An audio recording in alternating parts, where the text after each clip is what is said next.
avant de parler de la maladie, je voulais quelques mots sur le fonctionnement du mécanisme, les mécanismes de la mémoire.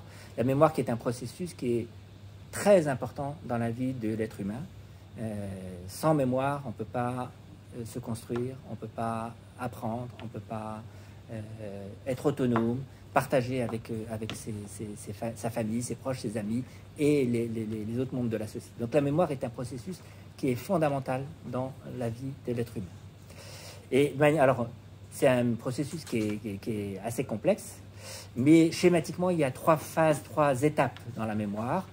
Il y a ce qu'on appelle l'encodage, c'est-à-dire en fait l'enregistrement des choses qu'on ressent par nos sens, visuels ou auditifs ou sensitifs ou le toucher. Et donc le cerveau enregistre d'abord les événements qu'on a perçus.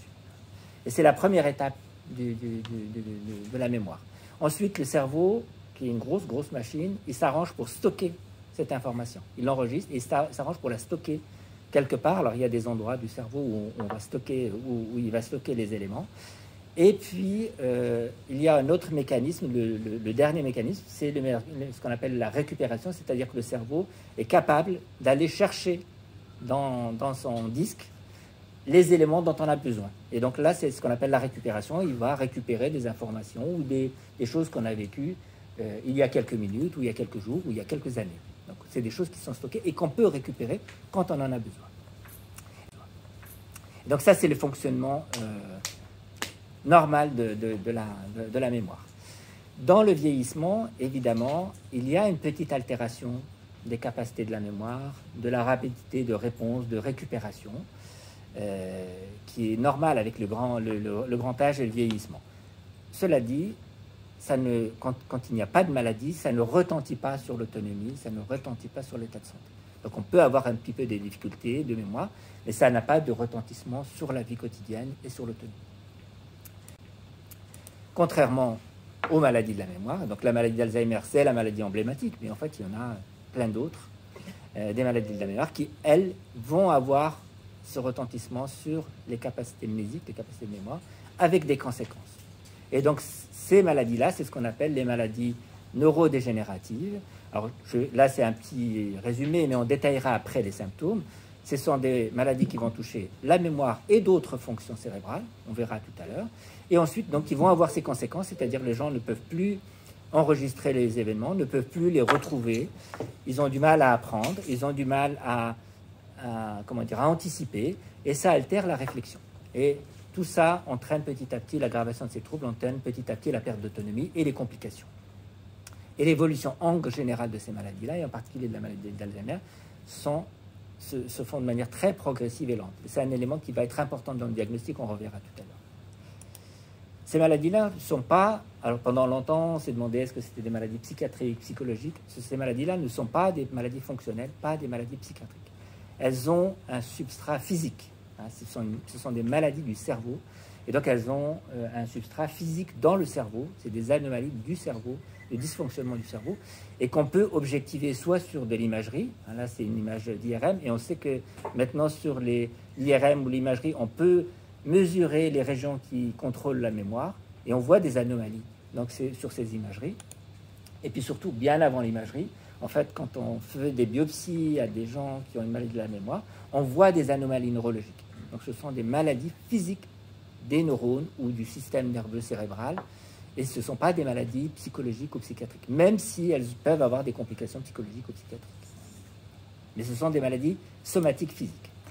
Alors, vous savez qu'Alzheimer, c'est un médecin. Voilà, la maladie d'Alzheimer, c'est un médecin. Les maladies de la mémoire, on en trouve des traces dans la littérature depuis très longtemps, même dans l'Antiquité. Il y avait des philosophes qui parlaient du vieillissement, des maladies de la mémoire. On en trouve des traces dans des romans, dans des livres, dans des films, dans plein de choses. Mais le premier qui a décrit ce syndrome comme étant une maladie neurologique, c'est donc Alois Alzheimer, qui est un médecin allemand. Il l'a décrit, c'est une personne très jeune, une personne qui avait moins de 40 ans. Et donc c'est le premier qui a effectivement décrit ces symptômes et qui en a fait une entité pathologique, qui l'a décrit comme telle. Alors, La définition de la maladie d'Alzheimer ou de ce qu'on appelle les maladies démentielles ou les maladies neurodégénératives, on a une définition ancienne qui est toujours aujourd'hui valable, même si elle a changé un peu ces dernières années.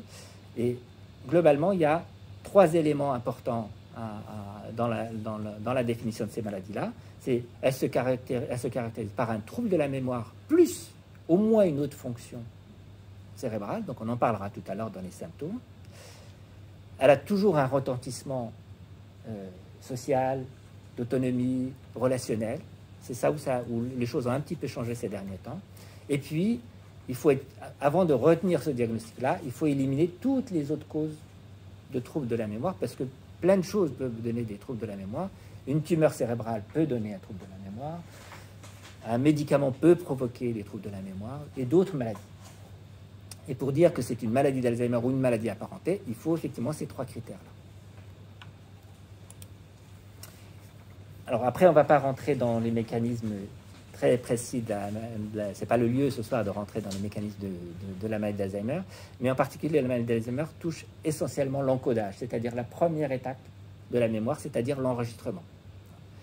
Ce qui explique pourquoi des fois on est étonné, des fois les gens ne se souviennent pas de ce qu'ils ont mangé à midi, ou ce qu'ils ont mangé la veille, ou ce qu'ils ont fait les jours précédents, et ils sont capables de raconter un événement qui s'est passé il y a 10 ans, 15 ans ou plus.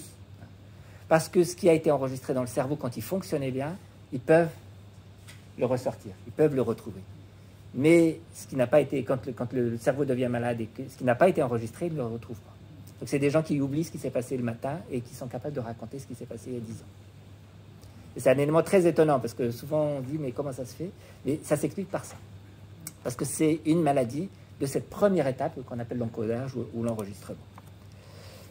Et en fait, maintenant on le sait, avant on ne le savait pas, en fait, quand les symptômes apparaissent, au moment où les symptômes apparaissent, très probablement la maladie a commencé longtemps avant, peut-être 10 ans, peut-être 15 ans avant. Et en fait, quand on a fait des biopsies de gens qui avaient des petits troubles au départ, pour une raison ou pour une autre, on a fait une biopsie, on s'est rendu compte que des gens avaient déjà les anomalies cytologiques, les anomalies au microscope de la maladie d'Alzheimer, alors qu'ils n'avaient que 50 ans ou 60 ans, et que les symptômes ne sont apparus que très tardivement. Donc c'est une maladie qui se développe probablement sur 10 ans, 20 ans. Mais les symptômes n'apparaissent que assez tardivement, probablement parce que en fait, les symptômes n'apparaissent qu'en dessous d'un seuil d'altération. C'est-à-dire que le cerveau, c'est un appareil qui a beaucoup de réserves, qui a beaucoup de capacités. Et on n'utilise qu'une partie de ces capacités-là. Et c'est au moment où on arrive en dessous d'un certain seuil que les symptômes apparaissent et qu'on peut le diagnostiquer. Alors que la maladie avait déjà commencé il y a longtemps. Alors, quelques chiffres, peut-être que c'est des chiffres que vous connaissez déjà. En France, c'est une des maladies les plus fréquentes. On considère qu'il y a plus d'1 million, entre 1 million et 1,5 million de gens qui ont des maladies de la mémoire. Alors, à tous les stades, on verra tout à l'heure. Et probablement 1 million de personnes qui ont une maladie d'Alzheimer. Donc, c'est quand même énorme, c'est un gros problème de santé publique. Et 200 000 nouveaux cas par an. Le souci, c'est que, il y a eu beaucoup de progrès ces dernières années, mais que beaucoup de gens ont la maladie d'Alzheimer sans le savoir. C'est des maladies qui ne sont pas bien diagnostiquées. Alors, ça a beaucoup progressé au cours des 5 ou 10 dernières années. Mais pendant longtemps, les troubles de mémoire, les maladies d'Alzheimer, c'était l'âge. Voilà, on disait c'est l'âge, c'est pas bien grave. Et donc, beaucoup de gens ont cette maladie-là et ne sont pas diagnostiqués. Et c'est quand même, on verra tout à l'heure pourquoi c'est important de les diagnostiquer, même s'il n'y a pas de traitement curatif. Parce que le début de la prise en charge, c'est le diagnostic. Et c'est des maladies... Alors, ce n'est pas l'âge qui cause la maladie. L'âge n'est pas la cause, puisque vous avez des gens de 90 ans, 95 ans, de 100 ans, on en voit, qui n'ont aucun trouble de la mémoire, qui n'ont pas de maladie de mémoire. Donc, ce n'est pas l'âge qui est la cause de la maladie d'Alzheimer. Par contre, c'est un facteur de risque. Plus on est dans des populations âgées, et plus il y a de gens qui ont la maladie d'Alzheimer. C'est une maladie qui est exceptionnelle. Avant 60 ans, il y en a. Il y a des gens plus jeunes, moins de 60 ans, qui ont des maladies d'Alzheimer. Mais c'est une maladie qui est exceptionnelle avant 60 ans, qui est très rare avant 70 ans. Et puis on avance son âge, et puis elle est fréquente. Et alors, j'ai mis quelques chiffres là. Vous voyez, en dessous de 70 ans, c'est moins de 1% de la population. Par contre, quand on arrive dans des âges à 80 ou 90 ans, on arrive à un tiers, voire la moitié de la population qui a une maladie d'Alzheimer. Les chiffres dans le monde sont probablement largement sous-estimés. Les chiffres qu'on retrouve, c'est 50 millions de personnes, mais c'est probablement bien au-dessus, parce que dans beaucoup de pays, on ne peut pas mesurer ces maladies-là, et on ne va même pas les rechercher, parce que la problématique de santé de ces pays-là, on ne va pas les chercher. Mais le chiffre est probablement beaucoup plus élevé que 50 millions. Alors, les facteurs de risque. L'âge, c'est le premier facteur de risque. Hein. Bien dit, ce n'est pas la cause, mais c'est un facteur de risque. Plus on est âgé et plus on a de risques d'avoir cette maladie-là. Il y a un lien clair entre tout ce qui est pathologie vasculaire et les maladies de la mémoire. Les gens qui ont des hypertensions, de diabète, ont plus de risques d'avoir une maladie d'Alzheimer. Et là, c'est aussi des histoires de mécanismes, parce qu'on pense que on ne connaît pas le mécanisme exact de la maladie d'Alzheimer, mais probablement il y a des mécanismes et dégénératifs et des mécanismes vasculaires. C'est les vaisseaux qui s'abîment et ça touche un peu ces fonctions cérébrales. Il y a plus de femmes, et ça ne s'explique pas que par l'âge et dans la population âgée, on a plus de femmes, parce que les hommes meurent quand même un peu plus tôt que les femmes. Mais malgré tout, c'est une maladie qui touche un peu plus les femmes, on dit 1,5, un facteur 1,5 à 2.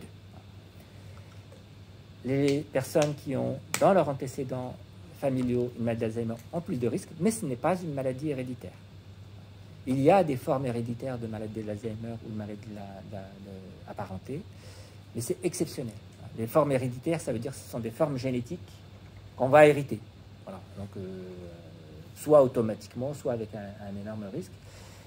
Mais ce ne sont pas... Ces formes-là existent, mais elles sont exceptionnelles en France, dans le monde. Et en France, on sait qu'il y a quelques centaines de familles où il y a des cas héréditaires. Et en général, ces familles le savent, parce que c'est des maladies particulières et c'est des formes souvent précoces. C'est des gens qui ont des maladies d'Alzheimer très tôt, plutôt vers 50 ans, 60 ans. Donc, il y a un facteur de risque familial, mais ce n'est pas une maladie héréditaire. Le faible niveau d'activité physique, intellectuelle et le faible niveau de scolarité sont des facteurs de risque. C'est-à-dire que les gens qui ont ces classes-là de population ont plus de risque d'avoir la maladie d'Alzheimer. Ça s'explique probablement par ce que je vous ai dit tout à l'heure, c'est que les symptômes apparaissent en dessous d'un certain seuil, et qu'effectivement, quand on part avec des capacités beaucoup plus grandes au départ, il faut plus de temps pour que les symptômes arrivent. Et c'est probablement pour ça que ces gens-là sont plutôt protégés. Et il y a des facteurs protecteurs, donc effectivement, le niveau d'activité, le niveau scolaire, les médicaments. Il y a eu un moment, on se posait la question, est-ce que certains médicaments, les statines, c'est des médicaments qu'on donne dans le cholestérol, certains anti-inflammatoires, mais actuellement, il n'y a absolument rien qui démontre que des médicaments peuvent prévenir la maladie d'Alzheimer. Alors les symptômes, c'est peut-être ça qui est plus important pour vous et qu'on puisse détailler. Donc il y a le premier symptôme, et le symptôme essentiel, c'est le trouble de la mémoire, c'est-à-dire c'est l'oubli des faits récents ou l'oubli au fur et à mesure, c'est-à-dire que les gens, voilà, on a dit tout à l'heure, ils ont oublié ce qui s'est passé le matin, ou vous leur donnez une information et puis ils oublient quelques minutes après, ils oublient ce que vous leur avez dit. Et ce qui d'ailleurs génère, on en parlera à la fin, ces questions répétées, et que les gens ils posent la question, vous leur donnez l'information et 3 minutes après, ils vous reposent la question, ce qui est souvent un peu difficile à vivre pour les dents. Associé donc à ces troubles de la mémoire récentes, il y a un certain nombre d'autres symptômes. La désorientation dans le temps et l'espace, c'est-à-dire que les gens perdent petit à petit la notion de temps, et c'est-à-dire qu'ils ne savent plus quel jour on est, souvent d'abord la date ou le jour de semaine, puis après quand la maladie évolue, ils peuvent ne pas savoir l'année, le mois, qu'ils ont une désorientation dans le temps, ou ils ont une désorientation dans l'espace, c'est-à-dire que ils ne savent plus exactement, ils ne peuvent plus exactement dire où ils sont, à quel endroit, s'ils sont chez leur... En général, dans leur domicile, c'est familier, ils savent, mais quand ils vont chez quelqu'un, ils ne savent plus s'ils sont chez leur fils, chez leur enfant, chez leur voisin ou ami. Donc il y a une désorientation et dans le temps et l'espace. Il y a des troubles de langage qui sont très fréquents dans les maladies d'Alzheimer et les maladies apparentées. Les troubles de langage, c'est-à-dire que les gens, le langage va s'appauvrir. Hein, et les gens ont ce qu'on appelle une aphasie ou un trouble phasique, c'est-à-dire qu'ils vont, d'abord au début, c'est leur langage, c'est-à-dire qu'ils ne vont plus trouver les mots et ils vont dire à la place du mot truc, machin. Voilà, le langage va s'appauvrir et ça peut aller jusqu'à se tromper de mots. Dire un mot à la place de dire fourchette à la place de casserole. Donc ça, c'est dans le même champ sémantique, mais après, ça peut aller plus loin ou se tromper vraiment de terme. Il y a ce qu'on appelle les troubles praxiques, c'est-à-dire la capacité à utiliser les objets, et à utiliser les objets de manière, les objets un peu complexes, mais les objets simples. Typiquement, les gens qui se trompent et qui vont mettre leur télécommande dans le micro-ondes, ou qui, voilà, vous voyez, ça plus utiliser les... Pardon. Plus fort, bien sûr. Les troubles praxiques, donc, c'est effectivement ne plus savoir utiliser les objets et dans leur bonne utilité. Alors, effectivement, on va jusqu'à ce genre de choses. La télécommande dans le micro-ondes, ou je sais pas moi, ou dans le frigo, enfin, ces choses-là. Et ça peut aller, effectivement, les troubles praxiques. Encore une fois, je vous ai dit, ça apparaît lentement et ça progresse. Ça peut aller jusqu'à ne plus savoir s'habiller. Vous donnez à la personne une chemise, et il ne sait plus la mettre, il ne sait plus comment faire. Il se dit c'est un habit, mais il ne sait plus comment faire. Ou un autre exemple, alors ça peut aller jusqu'à ne plus savoir utiliser son couteau et sa fourchette. La quatrième catégorie de troubles, c'est ce qu'on appelle les troubles gnosiques. Là, c'est les troubles de reconnaissance.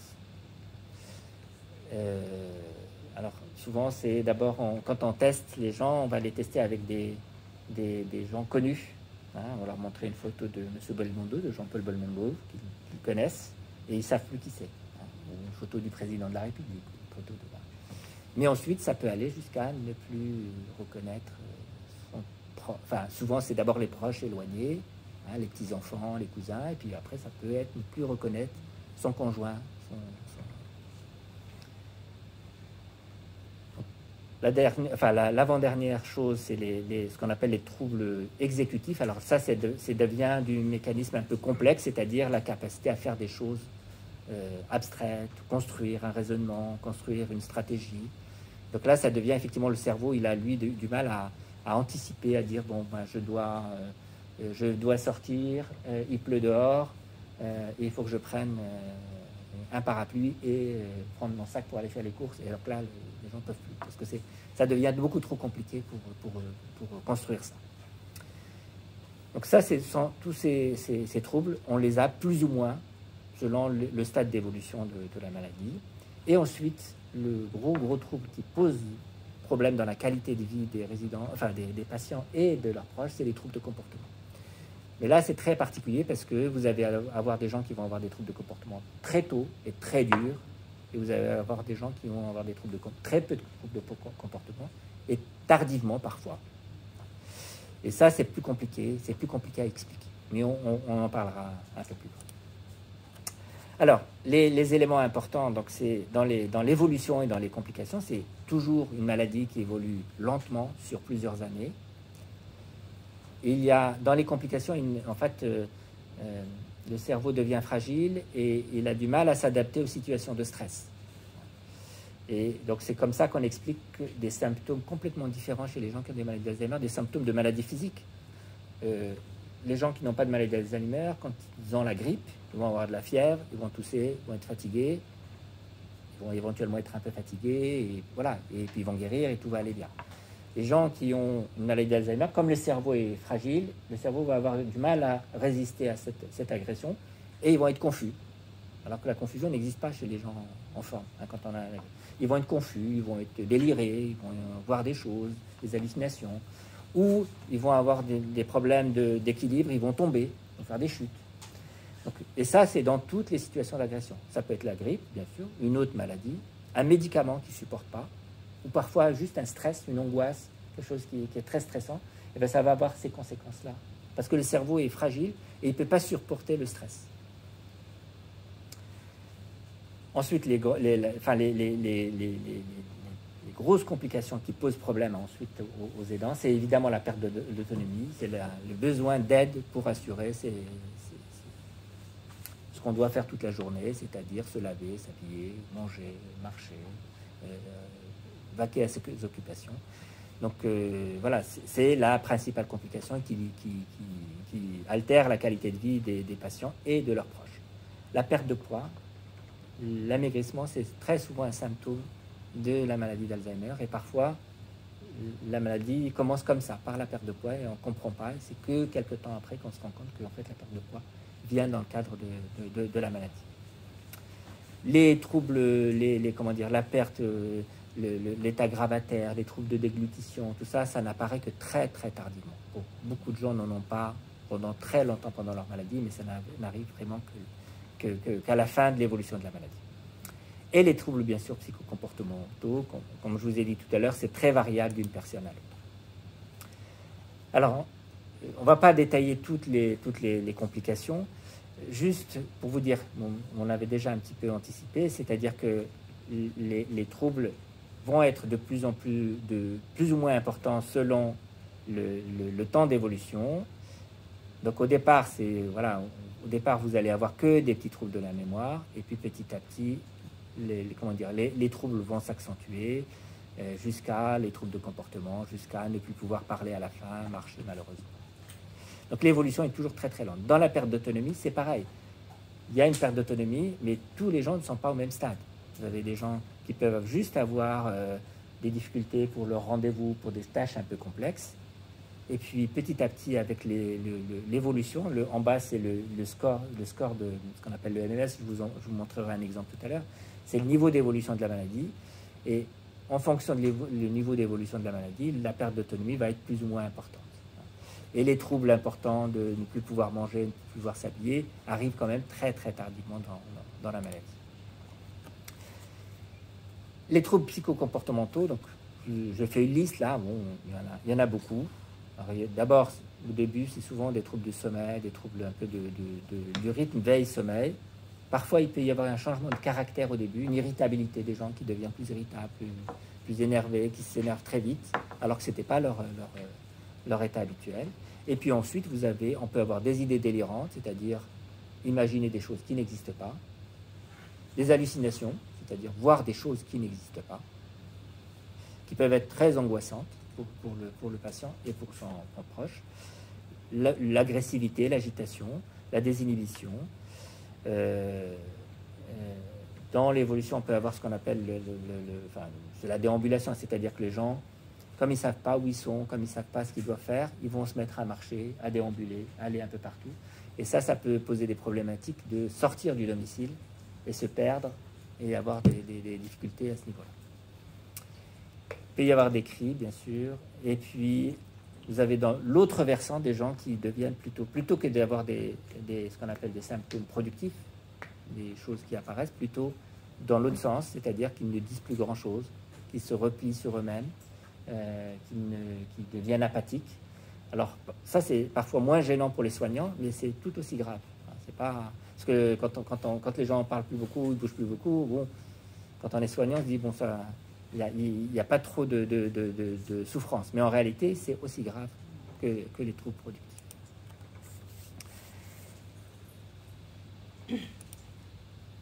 Voilà. Alors, ce qui est important à savoir, c'est qu'effectivement, maladie d'Alzheimer, c'est une maladie, mais tous les patients ne sont pas au même niveau. Vous avez des gens qui sont à des stades très légers, et donc le score MMS, c'est juste une mesure en fait du niveau d'atteinte. Moi, perso, je raconte toujours cette histoire. J'ai une patiente que je suivais pour maladie d'Alzheimer, où j'étais très très inquiet pour son autonomie. Et un jour, je l'ai trouvée devant moi dans une file dans un supermarché, en train de faire ses courses. Et sans aucune difficulté, elle la voyait, elle a sorti sa carte bancaire, elle a mis son code, et tout s'est bien passé. Et donc, elle avait un stade léger, et en fait, personne ne s'en apercevait autour d'elle. Et pourtant, quand on fait les tests de mémoire, et on voyait bien qu'il y avait une authentique maladie d'Alzheimer. Et puis, donc, vous avez un stade modéré, où il va y avoir des difficultés, mais les gens peuvent quand même continuer à vivre avec de l'aide à domicile.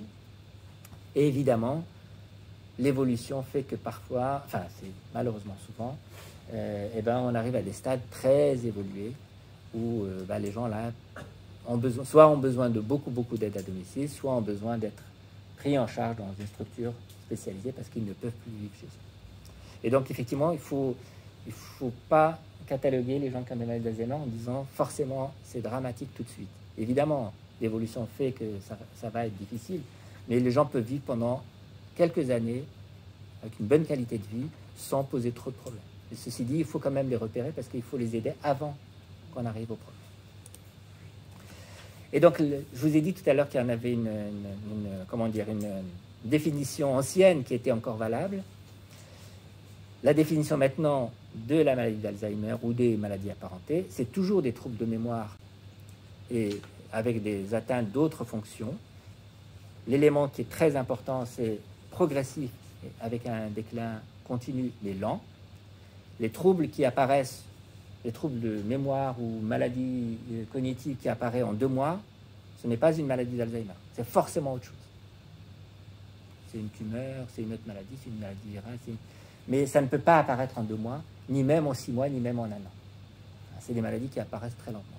Le souci, c'est que quand on veut faire le diagnostic, c'est que comme c'est des symptômes qui passent inaperçus au départ, voire qui sont un peu, comment dire, il y a un déni parfois, un peu des symptômes au départ, c'est que quand nous quand on essaie de retrouver l'histoire, on nous dit, en fait, ça fait 3 mois. Mais en réalité, quand on interroge de manière très précise, on se rend compte que les troubles ne sont pas apparus il y a 3 mois.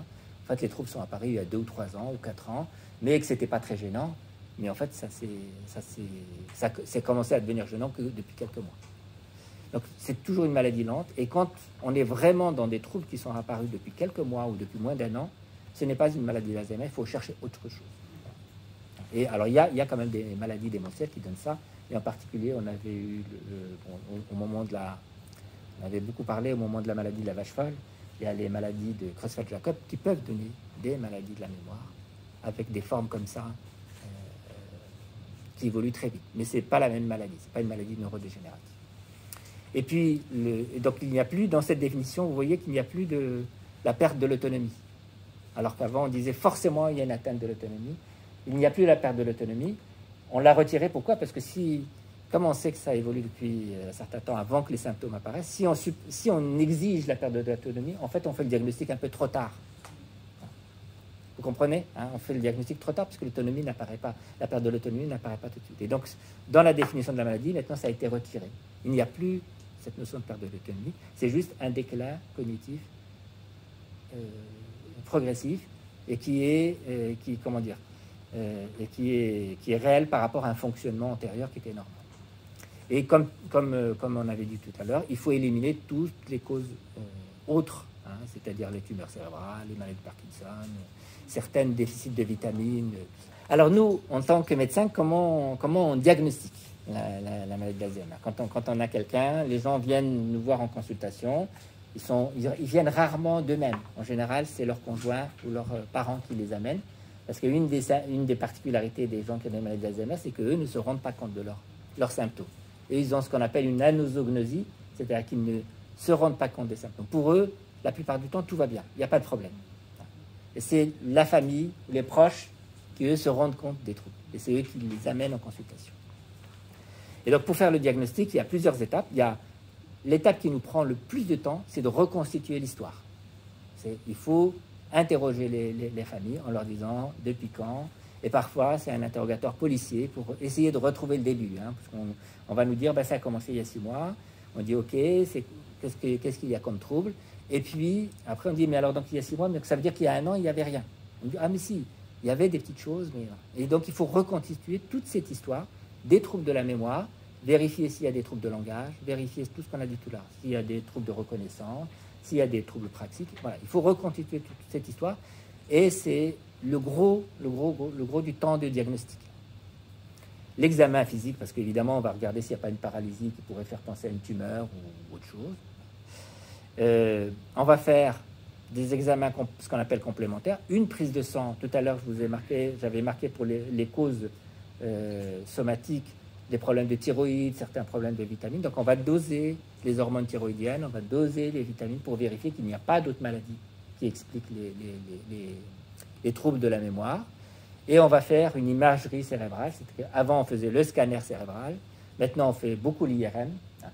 Et ça a 2 intérêts.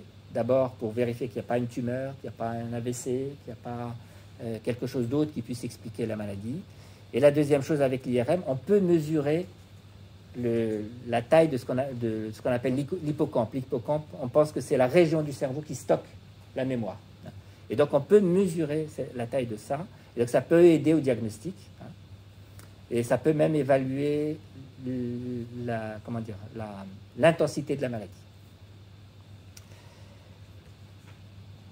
On peut faire donc des tests, alors ça c'est ce qu'on fait au départ, on fait des tests neuropsychométriques, donc on va mesurer certains éléments de la mémoire, du langage, je vous donnerai un exemple tout à l'heure, et puis on peut aller plus loin dans les examens, on peut faire ce qu'on appelle des biomarqueurs, on va chercher des marqueurs dans le liquide céphalo-rachidien, on peut faire une ponction lombaire et aller regarder s'il y a des marqueurs de la maladie d'Alzheimer. Ça peut parfois être utile, ce n'est pas indispensable, mais ça peut parfois être utile. C'est juste un exemple du test qu'on utilise. Alors, il est peut-être un peu petit, si on voit quand même. Ça, c'est le test de base qu'on utilise quand on recherche une maladie d'Alzheimer ou une maladie apparentée. En fait, on va avoir un questionnaire avec 30 questions et on va demander aux gens de poser. Alors, vous avez des questions sur l'orientation dans le temps. Est-ce que vous savez quelle date on est, quel jour, l'année, tout ça? Est-ce que vous savez où on est, dans quelle ville, voilà. Et puis, on va faire un petit test sur la mémoire immédiate. On va donner aux gens quelques mots qu'ils doivent retenir de mémoire et on va leur demander de les rappeler à la fin du test pour savoir s'ils oublient vite ou pas. Et puis, une évaluation du langage.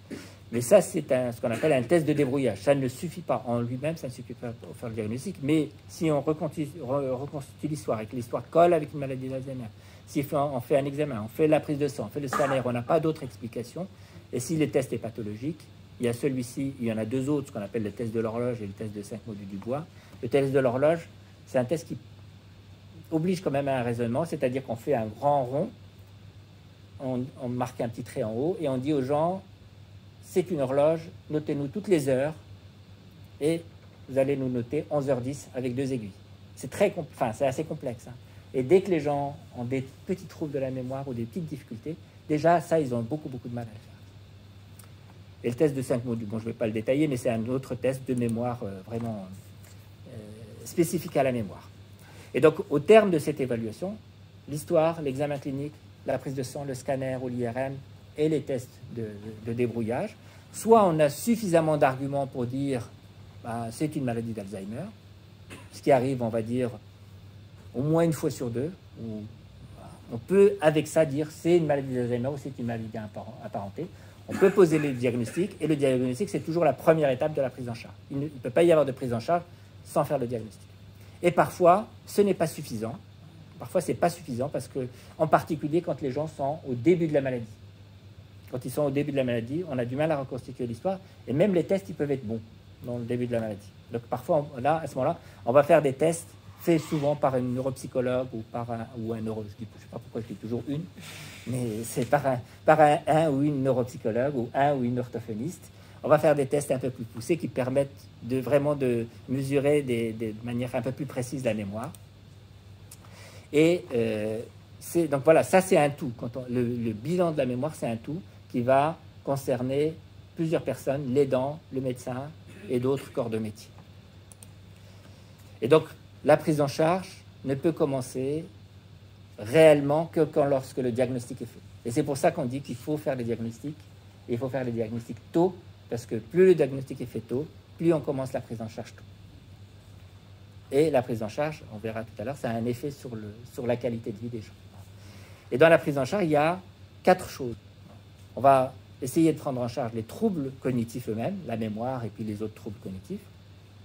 Essayer de prendre en charge l'autonomie, essayer de régler les problèmes de comportement. Et la troisième chose, c'est prendre en charge les dents, parce que sans prendre en charge les dents, on ne prend pas bien en charge le patient. Et ça, c'est un élément qui est fondamental pour la prise en charge des patients.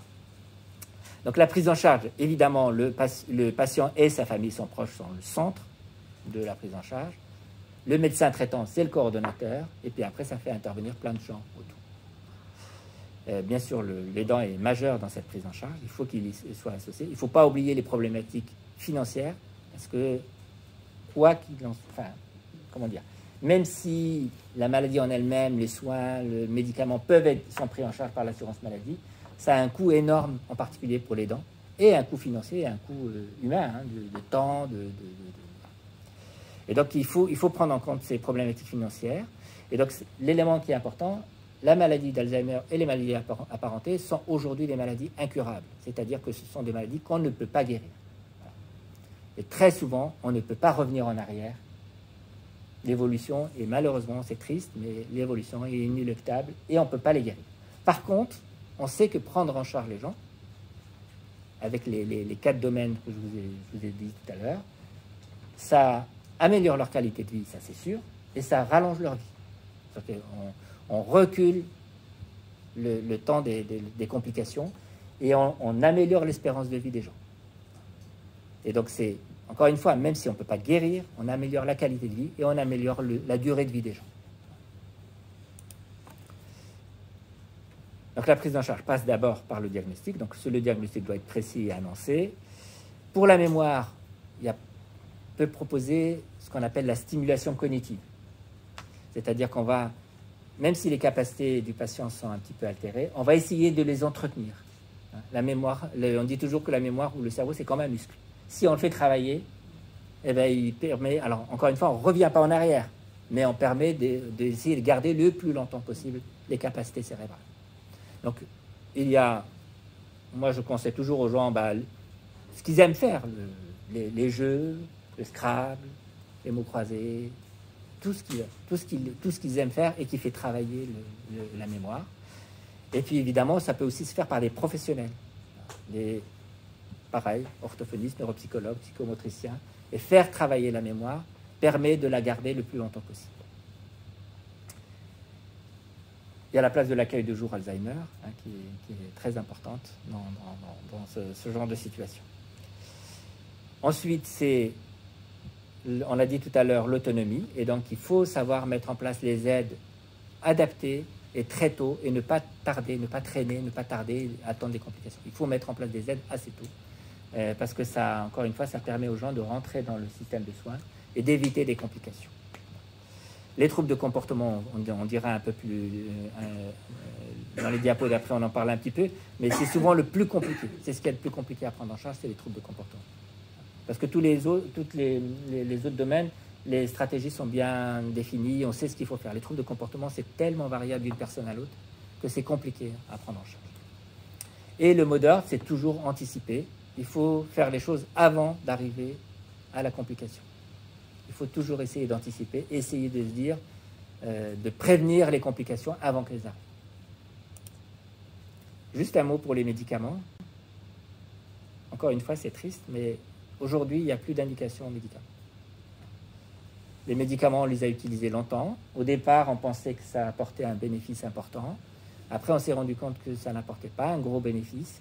Et même, beaucoup de gens disaient que le principal intérêt du médicament, c'est que comme en France, n'importe qui ne peut pas prescrire le médicament.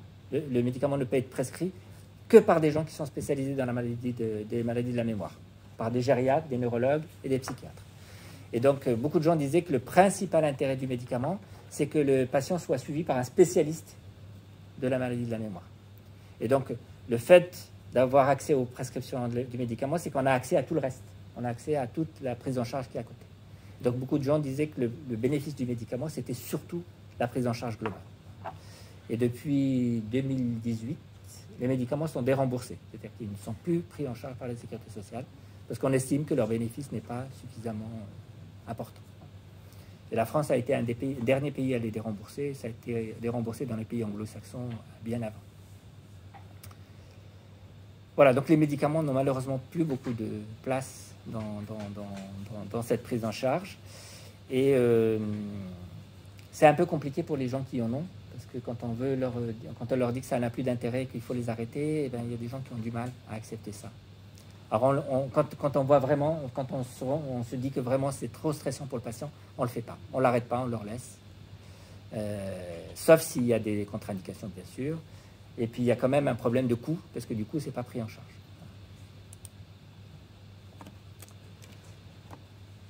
Alors, les troubles de comportement, je vous disais, c'est ce qui est le plus compliqué à prendre en charge. Alors, bien sûr, il faut les repérer, les reconnaître, parce que parfois, on ne se rend pas compte que tel trouble, c'est un trouble de comportement.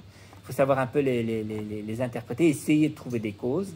Et puis, il y a deux grandes parties dans la prise en charge de ces troubles. Je commence par la dernière, les médicaments. On dit toujours que les médicaments, c'est la dernière chose à donner dans les troubles de comportement. Le principal médicament qu'on donne, c'est les neuroleptiques. C'est des médicaments qui agissent sur les troubles délirants ou sur les hallucinations. Mais c'est toujours des médicaments qu'on ne donne qu'en dernier recours, parce que c'est des médicaments qui ont des gros effets secondaires. Alors ça peut être utile, hein. Je ne dis pas qu'il ne faut pas en donner, parce que parfois les gens ont de tels troubles que c'est très angoissant pour eux, c'est très angoissant pour leur aidant, et puis ça peut empêcher la vie en société, hein, complètement. Et donc parfois on en donne, mais c'est vraiment en dernier recours, et on dit toujours il faut en donner en dernier recours le moins possible et le moins longtemps possible. Mais il y a des patients qui en ont besoin et on ne peut pas faire autrement. Le gros de la prise en charge des troubles de comportement, c'est ce qu'on appelle la prise en charge psycho-environnementale, c'est-à-dire l'accompagnement, essayer de comprendre les troubles et essayer de calmer par des stratégies différentes les troubles. Alors, cette plaque, c'est juste pour... Elle est un peu compliquée, mais c'est juste pour... C'est en bas, c'est la partie inférieure qui est intéressante. Le trouble de comportement s'explique par quatre entrées. Il y a le caractère et la personnalité de la personne, voilà, c'est comme ça, c'est ce qu'il a été avant la maladie. Souvent, sur ça, on n'a pas beaucoup d'action. Il y a la partie qui est liée aux anomalies neurologiques du cerveau. Pareil, malheureusement, on n'a pas beaucoup d'action sur ça. Et ensuite, il y a deux autres entrées. Les troubles du comportement peuvent être provoqués ou favorisés par un problème de l'environnement.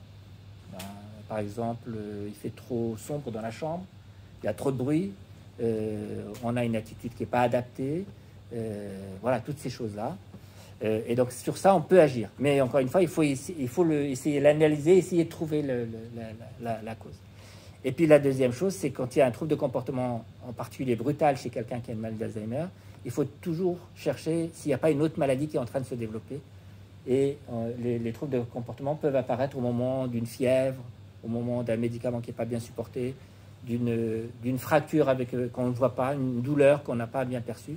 Et donc, il faut toujours chercher les deux éléments qui sont en bas, les maladies associées somatiques et les problèmes environnementaux, parce que c'est sur cela qu'on peut agir. Mais malgré tout, c'est très, très compliqué, la gestion des troubles de comportement. On pourra en parler tout à l'heure et répondre à vos questions. Je ne vais évidemment pas détailler tous les troubles de comportement. J'ai juste pris l'exemple des questions répétées, parce que ça, c'est quelque chose qui apparaît au début de la maladie. Cette question, tout à l'heure, on a dit, on vous donnait la réponse, et 2 minutes après, il repose la même question, et puis 2 minutes après, la personne repose un... Et donc ça, c'est très fatigant, c'est très frustrant pour la personne, parce que la personne, elle n'a pas la réponse, même si elle oublie, mais elle n'a pas la réponse, donc ça l'agace et elle est énervée. Et puis le proche aussi souffre énormément, c'est quelque chose dont les proches se plaignent souvent au début, parce que c'est fatigant, la personne qui répète la même question toute la journée. C'est très fatigant.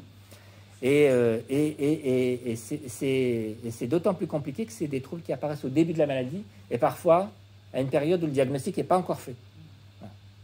Et donc ça, c'est une source de conflit entre le patient et ses proches. Oui. Oui. Oui. Absolument. Ça peut être plus tard, bien sûr. Bien sûr. Non, bien sûr. Absolument. Bien sûr. Absolument, bien sûr, bien sûr. Il y a toujours voilà. Mais c'est une problématique qui se pose plus souvent au début. Hein. Et encore une fois, la problématique, c'est que quand on n'a pas encore fait le diagnostic, les proches ne le savent pas. Et là, le diagnostic est déjà fait. Alors, le fait de savoir, alors ça n'enlève pas forcément la souffrance, mais ça permet de comprendre et de ne pas avoir les mauvaises réactions. Alors, les solutions, elles sont... Hop là. Les solutions, elles sont pas faciles. Hein. On dit toujours, il faut répondre calmement, prendre le temps de répondre. Mais c'est pas facile, hein, parce que, voilà, c'est quelque chose qui est fatigant. On peut trouver éventuellement... Alors, quand les gens posent la question de la date, c'est trouver un calendrier devant un endroit où la personne peut voir et on peut faire défiler les dates d'un jour à l'autre. Essayer de noter les réponses, voilà. Mais c'est pas péjoratif ce que je veux dire, mais c'est un peu voilà, on s'adapte, quoi, on bricole, quoi. Mais il n'y a pas de solution facile. Et comment dire, c'est surtout que c'est une histoire comment dire, c'est un élément quand on ne l'a pas compris au départ, c'est une source de conflit, quoi, et de souffrance pour les deux. Hein. Et donc là, donc ça c'est le bréviaire de comment bien prendre en charge les troubles de comportement. Bon, je ne vais pas détailler. Hein. Ce qu'on dit, c'est toujours rester calme. Rester calme, pas perdre son sang-froid, mais c'est pas facile hein, de rester calme. Mais quand on connaît la maladie, quand on connaît les symptômes, ça aide, bien sûr. Toujours avoir un discours apaisant et rassurant, voilà. Et s'adapter au rythme de la personne. Donc c'est facile à dire, c'est plus complexe à faire et surtout à faire au quotidien. Mais en gros, c'est ça, c'est le calme, être rassurant et s'adapter au rythme. Alors, et les aidants, donc c'est vous et c'est nous, et c'est le travail du dispositif. Évidemment, je ne vais pas la tailler, mais j'aime bien cette plaque-là parce que c'est juste une étude qui a montré que aider l'aidant, ça ralentit l'évolution de la maladie du patient. Sans agir sur en monofactoriel, rien qu'agir sur l'aidant, en fait, on améliore la santé du patient. C'est très intéressant parce que c'est la preuve qu'il ne faut pas prendre le patient tout seul dans son coin et que si on veut améliorer les choses, il faut s'occuper de l'aidant. Alors pour ça, comment dire, c'est des choses simples. C'est effectivement les aidants doivent être au courant du diagnostic et répondre à toutes leurs questions, les former à la connaissance de la maladie et ses conséquences, et puis les aider avec des aides à domicile bien sûr, mais avec du soutien. Ne pas oublier le soutien financier parce que ça coûte cher, ça finit par coûter cher aux aidants. Et puis parfois il faut discuter de temps de répit, détailler tout ça, mais et puis c'est quelque chose qui est important, c'est les aidants, il faut les aider dans le temps. C'est pas pendant 2 mois et s'arrêter. Voilà. C'est du travail de tout le temps de la maladie. Et une dernière plaque pour savoir, parce qu'on m'avait posé des questions, est-ce qu'il y a des choses qui préviennent la maladie, des choses qui feront qu'on n'attrape pas la maladie d'Alzheimer, on n'a pas la maladie d'Alzheimer. Eh bien, il est démontré qu'avoir beaucoup d'activité physique, intellectuelle, relationnelle, ça réduit la fréquence de la maladie d'Alzheimer dans les populations. Donc, alors c'est démontré aussi dans les cancers. On sait que maintenant, quand les gens ont beaucoup d'activité, une bonne activité physique, relationnelle, la bonne nutrition, ça réduit la fréquence des cancers, ça réduit la fréquence des maladies d'Alzheimer, et ça agit probablement sur plein d'autres choses. Contrôler les facteurs de risque vasculaire. Tout à l'heure, au début, je vous ai dit que parmi les principaux facteurs de risque, c'était l'hypertension et le diabète. Il y a plein de gens qui disaient que le régime méditerranéen, ça réduisait le risque de maladie d'Alzheimer. Ce n'est pas démontré. Voilà. Et, pardon. Et puis, il n'y a pas de médicament qui prévient. Aucun médicament. Il y avait eu des hypothèses sur l'aspirine, sur plein de choses. Mais il n'y a aucun médicament qui prévient, malheureusement, les maladies de la mémoire. Je vous remercie. J'espère que je n'ai pas été trop long. Merci. Et que je n'ai pas été trop compliqué. Merci. Est-ce que vous avez des questions, des interrogations pour le docteur Balouche, que ce soit donc en réel ou en visio? Voilà, c'est le moment. Vous avez un médecin gériatre pour répondre à vos questions. J'aimerais savoir si, dans les symptômes, l'indifférence à des événements qui peuvent paraître graves pour les personnes qui ne sont pas malades fait partie de... Absolument, oui. Bien sûr. Oui, absolument. Oui, bien sûr, tout à fait. Oui. L'indifférence, l'apathie, le désintérêt, la démotivation. Alors, sans désintérêt, par exemple, l'annonce du décès d'un enfant. Absolument. Oui. Bien sûr, oui, tout à fait. Parce que c'est le cerveau n'arrive pas forcément à capter la réalité des choses et qu'effectivement, la personne ne réalise pas la réalité des choses. Après, il peut y avoir aussi des problématiques d'expression des sentiments et des émotions. Mais bien sûr, absolument, ça peut être un symptôme du début de la maladie. Ou après, dans l'évolution, effectivement, la distance, une distance qui apparaît par rapport à la réalité. Tout à fait. Pardon ? Absolument. Les dépressions sont beaucoup plus fréquentes chez les gens qui ont des maladies d'Alzheimer et des maladies apparencées. Parce qu'il y a une souffrance morale. Alors, tout à l'heure, je vous disais que dans les maladies d'Alzheimer, il y a comme ce qu'on appelle la nosognosie. C'est quand même la personne souvent ne se rend pas compte de ces troubles. Mais il peut y avoir une dépression parce que il y a la qualité de vie, la qualité relationnelle est altérée. Et il y a aussi, des gens qui ont décrit le début de la maladie par une dépression. Donc, il faut se méfier parfois des dépressions comme ça qui arrivent à 70 ans, 75 ans, sans aucune raison. Ça peut être le début des symptômes de la maladie. Et c'est donc effectivement, c'est souvent, c'est beaucoup associé à la maladie d'Alzheimer. Est-ce qu'en visio, vous avez des questions? Oui, je poser une question, c'est possible, docteur? Oui, oui, bien sûr. Docteur Balouche. Bonsoir. Alors, je voulais, si possible, que vous nous redonniez ce qui caractérise, on va dire, l'état avancé de la maladie. Oui. Voilà. Est-ce que c'est toujours la même chose, en fait, grosso modo, ou est-ce que ça peut être des choses différentes en fonction des individus? Comment dire, l'évolution terminale de la maladie est malheureusement souvent la perte de l'autonomie, la perte de la capacité à assurer ses besoins quotidiens, à se laver, s'habiller, voire s'alimenter, malheureusement. Il y a quand même la perte totale de cette autonomie. Absolument, partielle. Absolument, tout à fait. Maintenant, l'évolution, elle se fait sur 10-15 ans. Maintenant, on connaît, mais comme on a amélioré la qualité de vie des patients qui ont des maladies d'Alzheimer, on peut voir, avant, moi quand j'étais jeune et que je faisais des consultations de maladies d'Alzheimer, on voyait rarement des gens qui avaient plus de 10 ans. Parce que malheureusement, ils décédaient avant. Maintenant, on peut voir des gens qui ont des maladies d'Alzheimer depuis 15 ans, voire un peu plus, parce que l'évolution est différente d'une personne à l'autre. Et ça, on le sait, on dit qu'il y a des gens chez qui la maladie d'Alzheimer évolue vite et il y a des gens chez qui la maladie d'Alzheimer évolue lentement. Et on ne sait pas pourquoi. On ne sait pas pourquoi. Il y a une chose qui est vraie, c'est que quand la maladie d'Alzheimer apparaît très tôt chez des gens jeunes, à 60 ans, 65 ans, c'est souvent des formes qui évoluent vite. Oui, mais on a des gens qui évoluent vite et d'autres qui évoluent lentement et on ne sait pas pourquoi. Et la deuxième chose, et ça, je pense qu'il n'y a pas d'explication, et moi, ça m'a toujours frappé.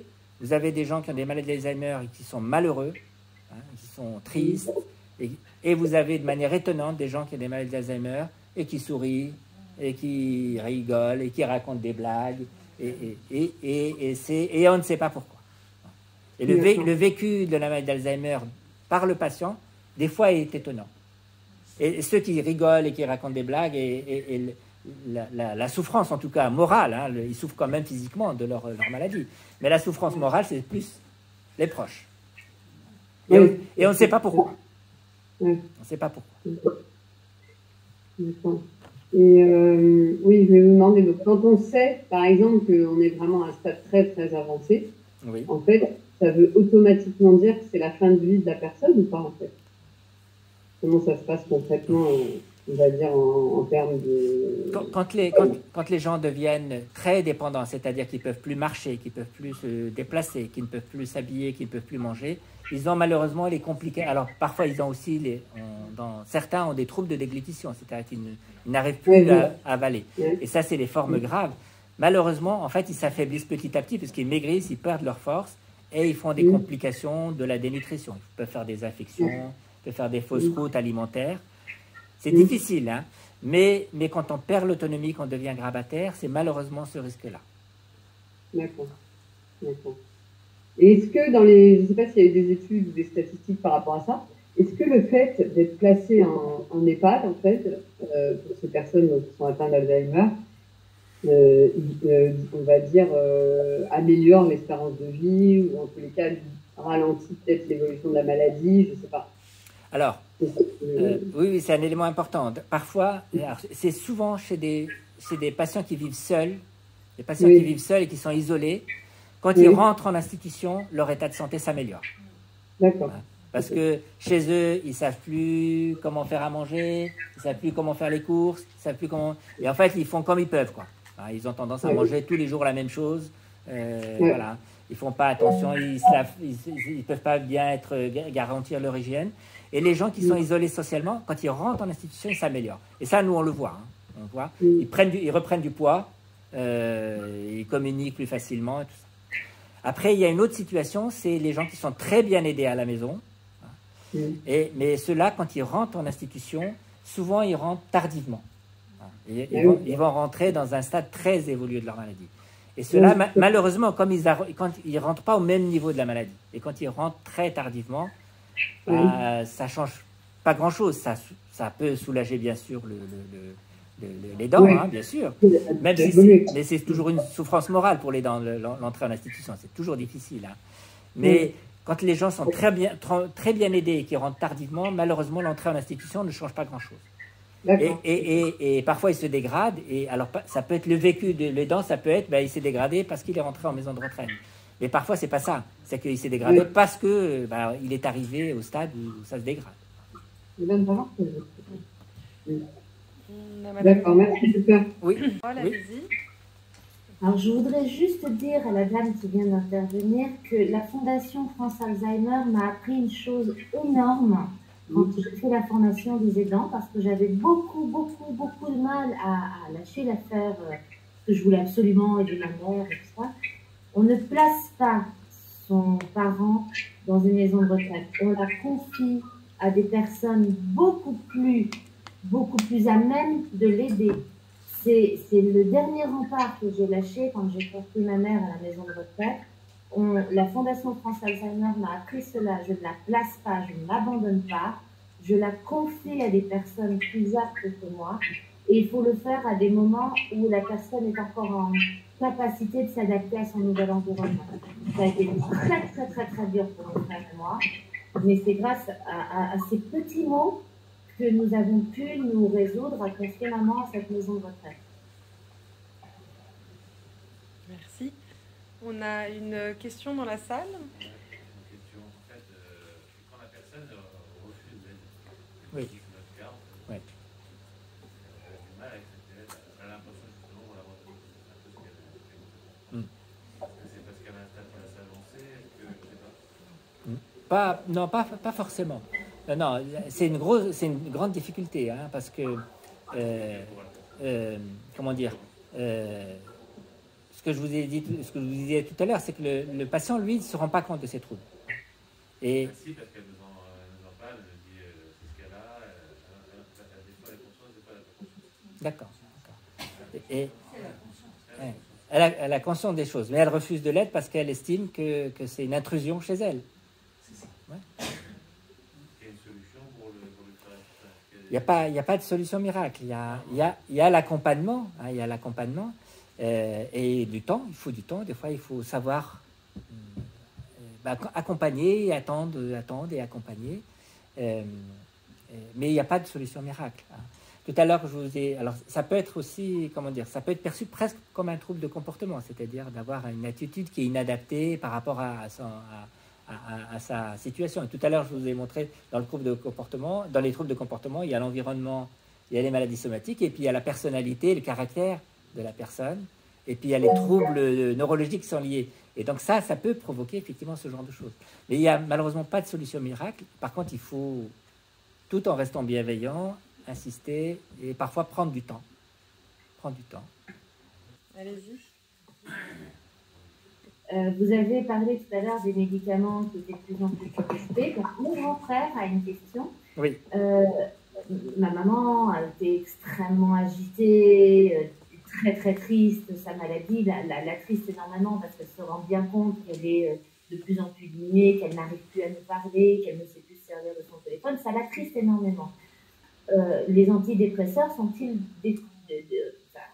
que pouvons-nous faire? Parce que les antidépresseurs, ça peut la calmer. Donc, on voudrait savoir ce qu'il en est à ce sujet-là. S'il y a une dépression, il n'y a aucun doute qu'il faut... alors, il y a les antidépresseurs, les médicaments, c'est une chose. Il y a la prise en charge de la dépression, l'accompagnement. Mais on prescrit beaucoup d'antidépresseurs chez les gens qui ont des maladies d'Alzheimer. Et ça peut... Mais elle est reconnue, hein. Oui. Je parle de maman est reconnue Alzheimer. Oui, tout à fait. Mais comme je vous dis, la dépression est fréquente dans ces maladies-là et ça ne pose aucun problème de leur prescrire un traitement antidépresseur. Ok. Voilà, aucun problème. Merci. Il faut que ça soit la bonne indication, hein, mais ça ne pose aucun problème. Ça ne pose aucun problème. Merci. Il y a même des gens qui, alors je ne connais pas bien le mécanisme, il y a des personnes qui, dans les troubles de comportement qu'on n'explique pas bien, qu'on ne comprend pas, parfois l'agitation, l'agressivité, qui prescrivent des antidépresseurs comme un test en se disant bah, peut-être que c'est une dépression qui comment on dit, je sais plus comment, je trouve pas le terme, mais hostile, absolument. Voilà, c'est une dépression hostile et que certains troubles de comportement peuvent être une manifestation d'une dépression. Et parfois, il y a des médecins qui disent bah, je vais tester parce que, alors en particulier quand il y a pas de communication, quand la communication orale est difficile et que on a du mal à avoir comment dire la plainte verbale de la tristesse, il y a des gens qui disent bah, il faut utiliser un antidépresseur et l'essayer pendant quelques semaines et voir ce que ça donne. Merci. En fait, j'aurais aussi une question concernant les médicaments. Vous avez parlé, ça s'appelle Excello. Oui. Et mon père a arrêté d'en prendre, en fait, au bout d'à peu près 5-6 ans de batch tous les matins. Parce que donc le docteur, son docteur traitant, m'avait dit ça sert à rien. Tout au plus, en fait, d'après un sondage, ça sert à reculer un peu l'entrée en EHPAD de quelques mois. Et après, en fait, mon père a changé. On est allé à l'hôpital de jour, une fois par an, faire des tests, voilà, un suivi Alzheimer. Et la gériatre m'a dit pourquoi avoir arrêté Excello. Parce qu'en fait, à l'arrêt d'Excello, quelques mois plus tard, en fait, il s'est mis à être un peu plus désinhibé. Et en accueil de jour, moi, on m'avait appelé en disant on ne sait pas si on va pouvoir le garder parce que il intervient de façon intempestive, etc. Du coup, on m'a dit non, moi, je le represcris. Je ne comprends pas pourquoi il y a cet arrêt de remboursement. Il n'y a que des médecins traitants qui ont été vraiment consultés et non pas des gériatres qui n'étaient pas du tout d'accord avec l'arrêt d'Excello. Voilà, donc moi je suis au milieu de ça, je ne sais pas quoi faire, je fais confiance à la gériatre.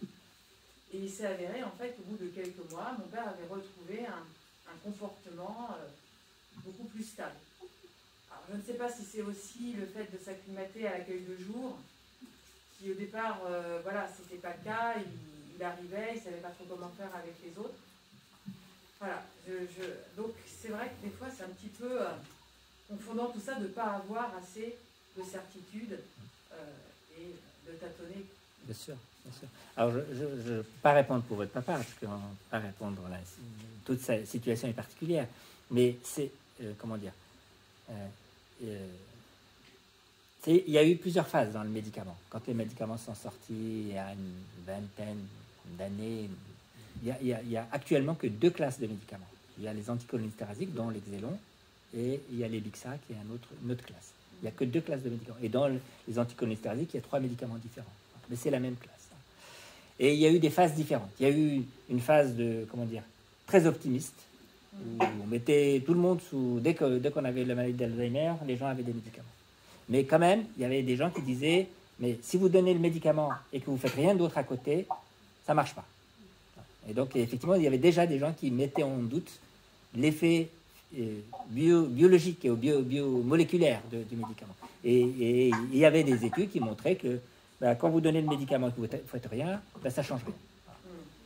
Et donc c'est pour ça que d'autres disaient, mais ce qui améliore les gens, ce n'est pas la molécule, c'est parce que c'est des spécialistes de la maladie d'Alzheimer et que quand on donne le médicament, on fait tout ce qu'il y a autour. Voilà. Et puis petit à petit, se sont mis en place tous ces systèmes d'aide à domicile, d'accompagnement, l'accueil de jour, tout ça. Et donc, aujourd'hui, en France, on a quand même des choses à proposer aux gens. Et donc, on les accompagne et on améliore leur qualité de vie et on améliore leur espérance de vie. Et petit à petit, les médicaments, quand même, l'intérêt des médicaments a diminué. Après, moi, je ne connais pas bien la pharmacologie. Par contre, je sais qu'il y a, on va dire, deux écoles. Il y a quand même une école de gens qui sont pro-médicaments, et il y a une école de gens qui disent, bon, le médicament, pour moi, c'est pas très important. Mais en France, la sécurité sociale a déremboursé, et c'est pas le premier pays qui l'a fait. Hein. Ça a été fait dans des pays d'abord anglo-saxons, et la France a été le dernier. Après, moi, je ne suis pas pharmacologue, je ne peux pas vous dire exactement sur quels éléments ils ont... Et par contre, il y a un élément qu'on nous disait, une prudence qu'on nous conseillait quand on arrêtait les médicaments, on nous disait, faites-le lentement, n'arrêtez pas brutalement. Je ne sais pas sur quoi c'est basé, je ne sais pas si c'est juste de la prudence, et voilà, mais on nous disait toujours, faites attention, faites-le doucement, ne le faites pas brutalement. Et il y avait aussi, il y a des gens qui disaient que quand on arrêtait le traitement, ça générait des troubles de comportement. Mais encore une fois, je peux pas, voilà, je connais pas ça dans le détail, je peux pas vous dire, il y a la preuve de ceci ou cela. C'est juste des avis différents. Mais effectivement, il y a une école de ça sert à rien le médicament, il faut faire toute la prise en charge. Et il y a une école où on dit il faut quand même des médicaments. Mais l'école, enfin disons, les gens qui aujourd'hui soutiennent l'intérêt du médicament est quand même très minoritaire dans les médecins qui s'occupent de l'Alzheimer. Oui. Vous nous avez parlé de la maladie d'Alzheimer, mais aussi des maladies dites apparentées. Oui. J'ai une question à ce sujet-là. Nous avons un beau-frère que nous n'avions pas vu depuis longtemps, avant le premier confinement. Et lorsqu'on l'a revu, on a appris et on a constaté, la première minute où on l'a vu, un gros changement dans son attitude. Et donc, ma sœur nous a dit qu'il souffrait d'une dégénérescence des lobes frontaux. Mmh. Je voudrais savoir, si c'est une maladie apparentée à Alzheimer, comment ça peut évoluer. Et j'ai une deuxième question qui est un petit peu en analyse de celle-là. Bon, ma soeur, je ne la vois pas très souvent, mais comment peut-on, nous, l'inciter à se faire aider et à prendre des choses en main? Alors, pour la première partie de votre question, des maladies de la mémoire, des maladies neurodégénératives, il y en a plein. Et la maladie d'Alzheimer, c'est le gros de ces maladies-là. On dit que c'est à peu près les 2/3 ou les 3/4 de ces maladies-là. Ensuite, vous avez ce qu'on appelle les maladies vasculaires, les vaisseaux qui sont abîmés, qui peuvent donner des troubles qui ressemblent à la maladie d'Alzheimer. Vous avez d'autres maladies qu'on appelle les maladies à corps de Lévy, qui donnent comme des Parkinson, qui ressemblent à des Parkinson. Souvent, c'est des gens un peu plus jeunes. Mais la difficulté, c'est que parfois, on ne peut pas faire... Parfois, les maladies se chevauchent d'abord. On peut avoir et une maladie de Parkinson et une maladie d'Alzheimer. Et parfois, il est impossible de distinguer est-ce que c'est celle-là, ou si c'est celle-là, ou si c'est une autre. C'est pas facile. Hein. Et même s'il y a des symptômes qui vont plus faire penser à celle-ci ou celle-là, comme il y a une variabilité des symptômes chez les gens, parfois vous ne pouvez pas savoir laquelle c'est. Et en tout cas, pour la prise en charge globale, ça ne change pas grand-chose, parce que la prise en charge, elle est à peu près la même. Et ensuite, vous avez des maladies démentielles plus rares, en particulier la démence frontotemporale, je pense que c'est celle-là, et qui va donner, mais on ne sait pas le mécanisme, c'est des choses, on ne sait pas le mécanisme, et qui va donner des troubles de comportement plus importants. Mais c'est très compliqué. Et encore une fois, vous avez des maladies qui se chevauchent. Parfois, on peut avoir deux maladies. Et dans beaucoup de situations aussi, on ne peut pas savoir laquelle c'est. Est-ce que c'est une maladie d'Alzheimer? Est-ce que c'est une maladie à corps de Lévy? Est-ce que les Parkinson, les gens qui ont des maladies de Parkinson peuvent aussi à un moment avoir des maladies de la mémoire? Et il y en a plein. Et on peut pas vraiment distinguer. Et alors à l'inciter, c'est comme disait le monsieur tout à l'heure, c'est la même difficulté. C'est que les personnes, quand ils ne veulent pas, alors soit parce qu'ils ne se rendent pas compte de leurs troubles, soit parce que ils vivent ça comme une intrusion, à part se faire aider, se faire accompagner par des gens qui connaissent la maladie, et le temps est accompagné, il n'y a pas... Voilà. J'ai qu'une seule chose à dire, parce que c'est vrai qu'on n'a pas pu tout aborder, et ça c'est normal, mais là on va s'arrêter là. C'est que nous, notre dispositif d'aide aux aidants, on est là pour ça. On a la chance d'avoir une formidable psychologue qui est là, qui se cache un petit peu, mais qui peut, par téléphone ou en présentiel, évoquer ces cas particuliers avec vous En tout cas, merci beaucoup pour ce moment. Merci au docteur Balouche. Bravo. Bravo pour ce...